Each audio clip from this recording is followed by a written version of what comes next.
à tous. Aujourd'hui, je vais vous présenter le récit des origines de la mythologie égyptienne.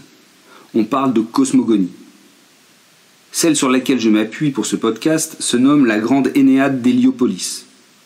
Héliopolis est une cité de l'Égypte antique. Son nom signifie la cité du soleil.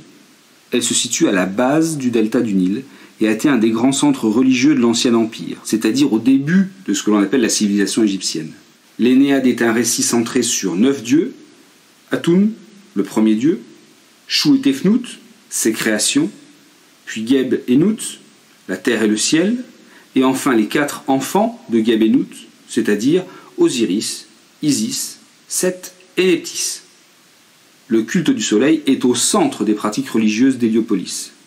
À l'origine de tout, pour les anciens Égyptiens, il n'existait qu'un immense océan primordial. Cet océan se nommait Nun.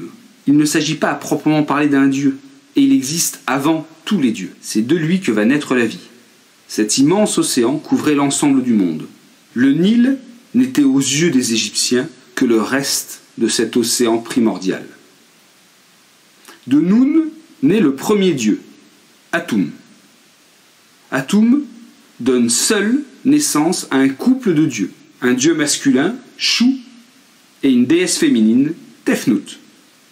Chou est le maître de l'air, le maître des vents. Il est le souffle qui donne la vie. Son attribut est la plume d'autruche, en lien direct avec son rôle de maître des vents. Sa sœur jumelle, Tefnut, est elle la déesse de l'eau. Chou et Tefnut ont 2 enfants, Nut, le ciel, et Geb, la terre. Dans le ventre de Nut vivent ses enfants. 4. L'aîné est Osiris, et en qualité d'aîné, c'est lui qui règne sur l'Égypte. Osiris a un frère, le terrible Seth. Seth et Osiris ont 2 sœurs et épouses, Isis et Nephthys. Isis est l'épouse d'Osiris, et Nephthys est l'épouse de Seth. Nut est facilement reconnaissable.